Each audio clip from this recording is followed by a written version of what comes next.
আজ দ্বিতীয় পর্ব, কোমল নিবেদন। আমরা সাধ্যমতো কোমল ভাষায় বিষয়টি পর্যালোচনা করার চেষ্টা করব। আমরা শুনে থাকি যুক্তির ওপর পাল্টা যুক্তি থাকে। এ কথাটি একটি গ্রুপের সদস্যদের অন্যদের উপর চাপ প্রয়োগের অধিকার প্রদান করে, আর তা এভাবে অন্যদেরকে হেদায়েতের পথ থেকে টেনে বের করে তাদের মাধ্যমে এবং তাদের আল্লাহ প্রদত্ত ইচ্ছাশক্তি থেকে নিজের লাভবান হওয়ার চেষ্টা করবে। বঙ্গম্যান গ্রন্থটির প্রকাশনা এবং পরিশুদ্ধির পর্যায়ে গিয়ে মার্কিন যুক্তরাষ্ট্রের এক বন্ধুর কাছে ইন্টারনেট যোগে আমি একটি গ্রন্থ পাই। গ্রন্থটিতে আলোচ্য বিষয়টি সুন্দরভাবে চিত্রায়িত করা হয়েছে। গ্রন্থটির লেখক নিজেকে মাইন নামের পরিচয় দিয়েছেন। আমি এই গ্রন্থটি পেয়েছি রাসূলুল্লাহ সাল্লাল্লাহু আলাইহি সাল্লামের সঙ্গে হযরত আয়েশা সিদ্দিকা রাদিয়াল্লাহু আনহার বিবাহ এবং এ ব্যাপারে কিছু কুৎসিত লোকের বাজে মন্তব্য সংক্রান্ত বিষয়টি সম্পাদনা করার প্রকালে অনলাইনে বন্ধুর কাছ থেকে প্রাপ্ত বইটি আলোচ্য বিষয়টির সঙ্গে সামঞ্জস্যপূর্ণ এবং বিস্ময়কর এবং প্রভাব সৃষ্টিকারী। অতি সত্বর প্রিয় পাঠক তা বুঝতে পারবেন ইনশাআল্লাহ। মাইন এই শিরোনামের মূল বিষয়টিকে চিত্রায়িত করেছেন এভাবে: অনূর্ধ্ব ৯ বছর বয়সে রাসূলুল্লাহ সাল্লাল্লাহু আলাইহি সাল্লাম আয়েশা রাদিয়াল্লাহু আনহাকে বিয়ে করার সুস্থ স্বভাব মানতে পারে না। মাইকের আলোচনা সারাংশ হলো রাসূলুল্লাহ সাল্লাল্লাহু আলাইহি সাল্লাম কর্তৃক এমন শিশুকে বিয়ে করা যে কখনো পুতুল খেলা ছাড়তে পারেনি, সুস্থ মানবিক স্বভাবের সঙ্গে কোনোভাবেই যায় না। মাইক কখনো কখনো এমন সব মিথ্যে বর্ণনার উপর নির্ভর করেছে যেসব কিছু কথাচোরের ইসলামের ইতিহাস বা রাসূলের সিরাতের ওপর বানোয়াটভাবে সংযোজন করেছে। তাদের একজনের উক্তি হলো, মোহাম্মদ তখন থেকে আয়েশার সঙ্গে মিলিত হওয়ার স্বপ্ন দেখা আরম্ভ করে যখন তার বয়স ছিল 4 ও 5 বছরের মাঝামাঝি। তারা সহিহ বুখারী দোহাই দিয়ে এই অপবাদ আরোপ করে। মাইক মনে করেন যে আগ্রহের কারণে রাসূলুল্লাহ সাল্লাল্লাহু আলাইহি ওয়াসাল্লাম আয়েশার সঙ্গে বিবাহ বন্ধনে আবদ্ধ হওয়ার প্রতি আকৃষ্ট হয়েছেন তার উপস্থিতি ছিল 4-5 বছর বয়সেই। অনেক সময় যৌন রোগের কারণে তিনি শিশু মেয়ের সঙ্গে যৌন সংযোগের প্রতি আকৃষ্ট হতেন। এই বন্ধুটি মাইককে ইন্টারনেটে জিজ্ঞাসা করেন, আপনি কি নিজের দিকে তাকিয়ে বিশ্বাস করেন যে 53 বছরের একজন বৃদ্ধ মানুষ 9 বছরের কন্যা শিশুর সঙ্গে যৌন সম্ভাগে লিপ্ত হওয়ায় অভিলাষী হতে পারে? যদি আপনি নিজের দিকে লক্ষ্য করে এই বিশ্বাস না করতে পারেন তাহলে আপনি তো মুনাফিক, কপট, কারণ আপনার ধর্ম ও দর্শন এটাকে সমর্থন করে। আর যদি আপনি নিজের দিকে লক্ষ্য করে এটাকে বিশ্বাস করেন তাহলে আমি আপনাকে যথেচ্ছা কথা বলতে পারবো। তা হলো, আমাদের কাছে এমন বহু মানুষের ফিরিস্তি রয়েছে যারা তোমাদের দিনের সঙ্গে সম্পর্ক সৃষ্টি করতে উদ্গ্রীব, যেন এই সূর্য অনুগ্রহ অনূর্ধ্ব 9 বছরের শিশুকন্যার সঙ্গে বিবাহ আবদ্ধ হতে পারে। প্রিয় পাঠক, এবার আপনার দায়িত্ব হলো মাইকের প্রশ্নের জবাব প্রদত্ত আমরা বিষয়টি প্রতি লক্ষ্য করা। অবগতকারী বন্ধুটি আলোচনার মাঝ থেকে আমি তা উপস্থাপন করছি। প্রথমত, আমি সহিহ বুখারী ও অন্যান্য গ্রন্থ এই কথাটি পাইনি যে রাসূলুল্লাহ সাল্লাল্লাহু আলাইহি সাল্লামের যখন থেকেই আয়েশার সঙ্গে বিবাহ স্বপ্ন দেখতেন তখনই তার বয়স ছিল 4 ও 5 বছরের মাঝামাঝি, অর্থাৎ হযরত খাদিজা রাদিয়াল্লাহু আনহার মৃত্যুর পূর্বে। নিশ্চিতভাবে এটা মন গড়া কথা। বুখারীর ওপর মিথ্যা অপবাদ আরোপ নবীজি সাল্লাল্লাহু আলাইহি সাল্লামের অবস্থান তার উন্নত মানবিক চরিত্রের উপর বিশ্বাস স্থাপনকারীদের সংশয়বাদীদের রূপান্তর করার জন্য পায় তারা। যদি প্রকৃত ব্যাপারটি এমনই না হয়ে থাকে তাহলে বুখারী ও মুসলিমে বর্ণিত মুত্তাফাকুন আলাইহি হাদিসটি কি মর্ম দাঁড়াবে? হযরত আয়েশা রাদিয়াল্লাহু আনহা দোলনায় দোল করছিলেন। তখন নবীজি সাল্লাল্লাহু আলাইহি সাল্লাম গিয়ে তাকে বললেন, 3 রাত্রি তোমায় আমাকে স্বপ্নে দেখানো হয়েছে। ফেরেশতা রেশমের একটি মূল্যবান টুকরায় উঠিয়ে তোমায় আমার কাছে নিয়ে এসেছে। অতঃপর বললেন, এটা তোমার স্ত্রী। তারপর তোমার মুখের অবয়বকে ওপর থেকে পর্দা সরিয়ে দিলেন। দেখলাম সেটা তো তুমি। আমি বললাম, যদি এটা আল্লাহর পক্ষ থেকে হয় তাহলে তাকে বাস্তবে রূপান্তর করুন। হাদিসটি সামনে রাখলে তাদের এহেন অভিযোগের জবাব হবে, আমি এটা অসম্ভব মনে করি না যে এই বানোয়াট কথাটির উপর কোনো ভিত্তি নেই। হতে পারে এসব অপবাদ হাদিসের উপর ভিত্তি করে ওহী ও নবুয়াত সম্পর্কে অজ্ঞ কোনো ব্যক্তির তৈরি ভুল শিরোনাম। আর এ তো সর্বজনবিদিত যে হযরত মুহাম্মদ সাল্লাল্লাহু আলাইহি সাল্লাম সমগ্র মানবতার জন্য প্রেরিত হয়েছেন। তাকে সমর্থন করা হয়েছে আল্লাহ তাআলার পক্ষ থেকে ওহীর মাধ্যমে। দ্বিতীয়ত, হযরত মুহাম্মদ সাল্লাল্লাহু আলাইহি সাল্লাম নিজ থেকে অন্যান্য যুবতীদের মাঝ থেকে শিশুকন্যা আয়েশাকে নিজের জন্য নির্বাচন করেননি।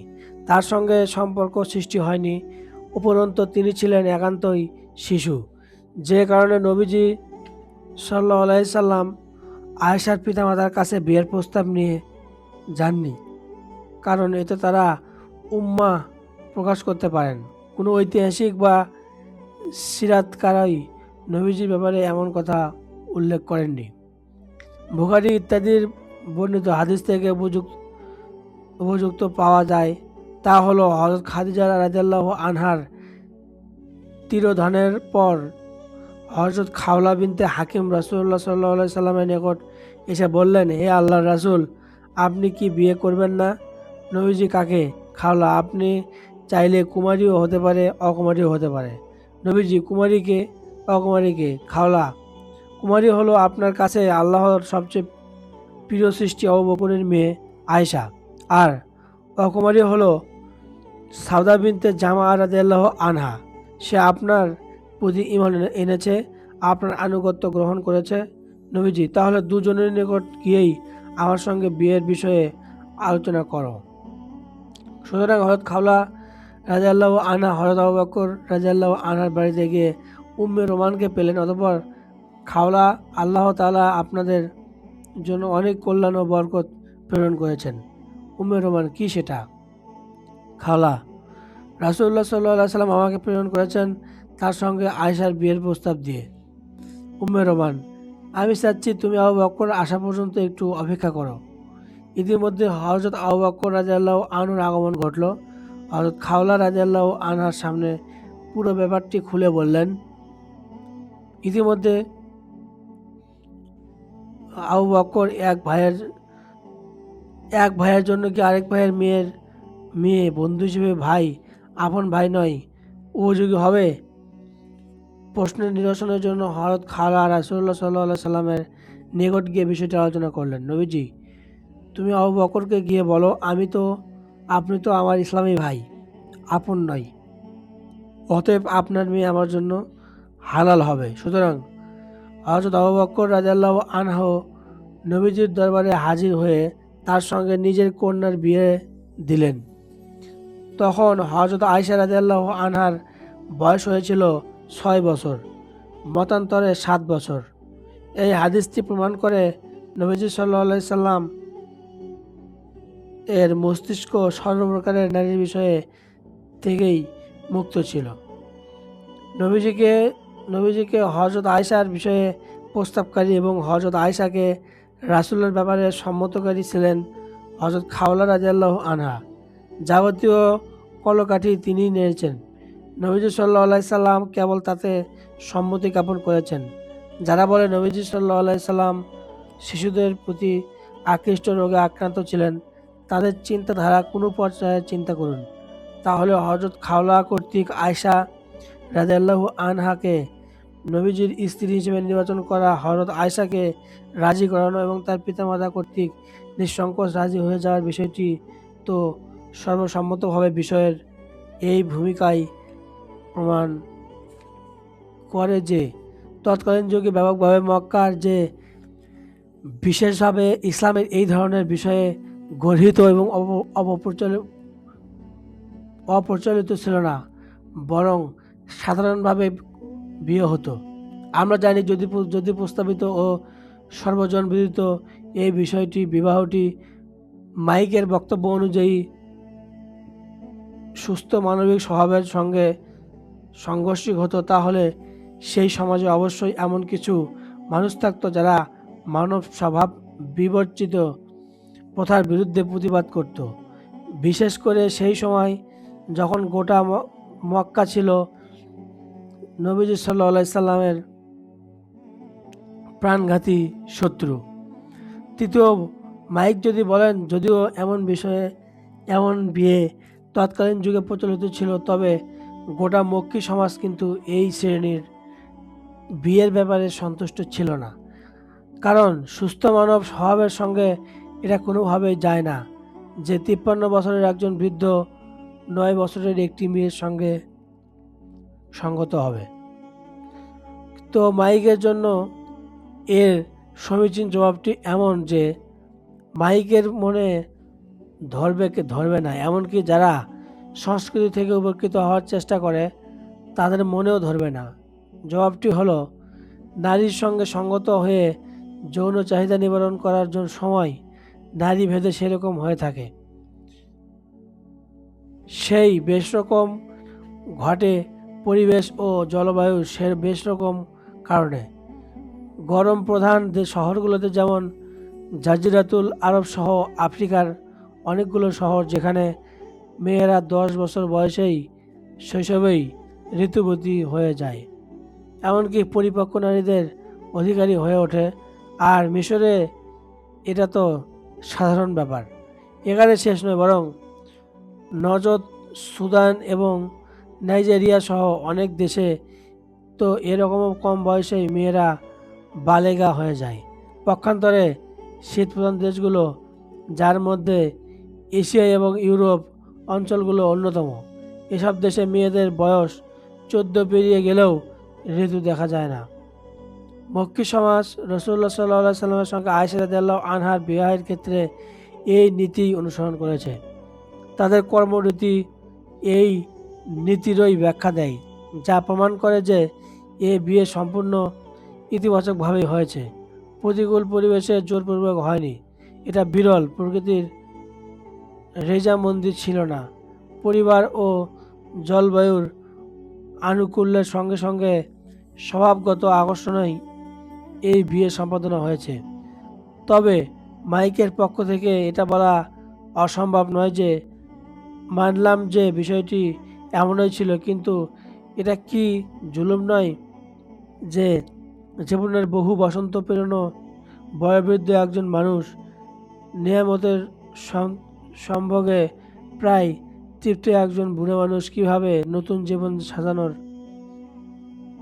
স্বপ্নে একেবারে অল্প বয়স্ক একজন নারীকে বিয়ে করতে পারেন, কিংবা সেই অফুরন্ত ফুলকুড়িতে ভ্রমণ স্থাপনের ইচ্ছা কিভাবে করতে পারেন? এ প্রশ্নের জবাবও আলোচ্য বিষয়ের বাইরে ভাবা যাবে না। তা হলো, আমরা যে বিষয়ে অভিজ্ঞ নই সে বিষয়ে জুলুম ও ইনসাফের ব্যাপারে মাঝের ব্যবধানটা আমার মতো অনুভূতিশীল আর মাইকের মতো অনুভূতিশীল মানুষের দৃষ্টিকোণ থেকে পরিষ্কার হবে না। আমরা জুলুম ও ইনসাফের ঋণ বা গনিমতের উৎস নই। হ্যাঁ, এই ব্যবধান প্রকাশ পাবে দুই অর্থের মাঝে সম্পৃক্ত মানুষের অনুভূতির মাঝে। ভালোবাসা ও ঘৃণা এখানে এসে ভিন্ন হয়ে যায়। বহিরাগতদের অনুমান ও অনুভূতির কোনো স্থান নেই এখানে। যদি মাইকের জন্য সুযোগ করে দেওয়া হয় যে আপনি এই বিবাহের ব্যাপারে পৃথিবীর সর্বশ্রেষ্ঠ স্বামী হযরত মুহাম্মদ সাল্লাল্লাহু আলাইহি সাল্লামের অধিকারী হযরত আয়েশা সিদ্দিকা রাদিয়াল্লাহু আনহার অনুভূতি অনুধাবন করুন, তাহলে তিনি অবশ্যই বিশ্বাস করবেন যে হযরত আয়েশা রাদিয়াল্লাহু আনহা সর্বশ্রেষ্ঠ স্বামীর সংসারে সর্বোচ্চ সৌভাগ্যপূর্ণ জীবনযাপন করেছেন। তিনি বিষয়টি বহুবার পরিষ্কারভাবে বলেছেন। অতএব সেখানে অন্যের অনুভূতির কী মূল্য থাকতে পারে, যাদের সঙ্গে মূল বিষয়ের কোনো সম্পর্ক নেই। ব্রিটেনের সিংহাসন থেকে এডওয়ার্ড অষ্টম পদত্যাগ করেছেন, কারণ ছিল সেই নারীর ভালোবাসা যে তার থেকে ফায়দা লুটত। রাবীগণ বর্ণনা করেছেন, এই ভালোবাসা ছিল অর্ধেক সৌন্দর্যের, তদুপরি ইতিপূর্বে 2 বার তালাকপ্রাপ্ত হয়েছেন। এখানে স্যার মাইক কি প্রমাণিক তর্কের মাধ্যমে ওই নারীর মাধ্যমে এডওয়ার্ডের সৌভাগ্য ও কল্যাণের বিরুদ্ধে আক্রমণ করতে পারেন। তার হৃদয় রাজ্যে আধিপত্য কায়েমকারী ভালোবাসার বিরুদ্ধে বিজয়ী হতে পারবেন। এডওয়ার্ড অষ্টম তো একজন নারীর প্রতি আসক্ত হয়েছেন কেবল শরীর ও প্রাণের কারণে, কিন্তু যারা হযরত মুহাম্মদ সাল্লাল্লাহু আলাইহি সাল্লামকে ভালোবেসেছেন তারা তো কেবল তাকে কোনো হৃদয় থেকে মহান মওলা আল্লাহ তাআলার রেজামন্দি লাভের জন্য ভালোবেসেছেন। আমরা কেবল কল্পনা নির্ভর আভিজাত্যকে কেন্দ্র করে হযরত আয়েশা রাদিয়াল্লাহু আনহার বিরুদ্ধে প্রমাণিত অকল্যাণকে কীভাবে মানতে পারি? আমরা কি সমগ্র জগতের জন্য রহমত করে প্রেরিত আল্লাহর রাসূলের ভালোবাসার ব্যাপারে এমন অনুমান নির্ভর প্রমাণের মাধ্যমে হযরত আয়েশা রাদিয়াল্লাহু আনহার অনুরাগী হৃদয়ের ভালোবাসার বিরুদ্ধে বিজয়ী হতে পারব? চতুর্থত, রাসূলুল্লাহ সাল্লাল্লাহু আলাইহি সাল্লামের বিরুদ্ধে অল্প বয়স্কা মুসলিম নারীকে বিয়ে করার বিষয়টি তুচ্ছরূপে উল্লেখ করার মাধ্যমে মাইক এবং তার দোসর গ্রুপের যুক্তি এবং আমাদের ইসলামী সমাজের যুক্তির মাঝে বিশাল ব্যবধান রয়েছে। অন্য ব্যাখ্যায় যদি কোনো ব্যক্তি হযরত মুহাম্মদ সাল্লাল্লাহু আলাইহি সাল্লামের ন্যায় সমগ্র পৃথিবীতে একটি বিশেষ পর্যায়ে উত্তীর্ণ হয়, অতএব তিনি যদি হযরত আয়েশা রাদিয়াল্লাহু আনহার মতো অল্পবয়স্কা কোনো নারীকে বিয়ের প্রস্তাব প্রদান করেন, তখন নিঃসন্দেহে তা ওই মেয়ের এবং পরিবারের জন্য সম্মান ও সৌভাগ্যের বিষয় হবে। এমত অবস্থায় কেবল একটি সত্যই প্রযোজ্য হবে, তা হলো ওই পরিবারটির হৃদয়ের প্রস্তাবদাতা ব্যক্তির অবস্থানের ব্যাপারে নিশ্চিত হতে হবে। আর খাতিমুর রুসুল ওয়াল আম্বিয়া হযরত মুহাম্মদ সাল্লাল্লাহু আলাইহি সাল্লামের যে অবস্থায় উত্তীর্ণ হয়েছে, এই অবস্থানে পৌঁছার মতো পৃথিবীর মানুষের পাওয়া সম্ভব নয়। এই দৃষ্টিকোণ থেকে এমন প্রস্তাব পাওয়া ভাগ্যের ব্যাপারই বটে, কারণ এই সত্যটি কিয়ামত পর্যন্ত কেবল তার মাঝেই পাওয়া যাবে, অন্য কারো মাঝে পাওয়া সম্ভব নয়। পরিশেষে মাইককে বলবো, একটি দিন শূন্য মস্তিষ্কে চিন্তা করবেন, তখন আপনি বিশ্বাস করতে বাধ্য হবেন যে হযরত মুহাম্মদ সাল্লাল্লাহু আলাইহি সাল্লাম মানুষের উপর জেঁকে বসা মিথ্যা নবী ছিলেন না। নিজেকে তাদের সামনে আল্লাহর প্রেরিত রাসূল বলে উপস্থাপন করার সময় তাদের সঙ্গে প্রতারণা করেননি। আপনি তার দিকে, তার জীবন চরিত্রের প্রতি লক্ষ্য করুন, ঠিক যেভাবে তার সাথীরা তাকে পরখ করেছেন, তাহলে আপনিও জানতে পারবেন যে আল্লাহ তাআলাই তাকে ছোট্ট আয়েশার জন্য নির্বাচন করেছিলেন। ঠিক যেমনই বিবাহের পর রাসূলুল্লাহ সাল্লাল্লাহু আলাইহি সাল্লামের আয়েশা রাদিয়াল্লাহু আনহাকে আল্লাহর নির্বাচনের বিষয়টি বলেছিলেন। ইতিপূর্বে হাদিসটি উল্লেখ করা হয়েছে। সঙ্গে সঙ্গে আপনি এটাও বিশ্বাস করবেন যে এই ইলাহি নির্বাচনের মাঝে অবশ্যই কোনো প্রজ্ঞাপূর্ণ কল্যাণ নিহিত রয়েছে। তার সঙ্গে আপনি হযরত আয়েশা রাদিয়াল্লাহু আনহার ভাগ্য সুপ্রসন্ন হয়ে এই কল্যাণ ভরা মানুষটিকে পাওয়ার জন্য আপনিও এই প্রাণ ভরে তাকে সাধুবাদ জানাবেন।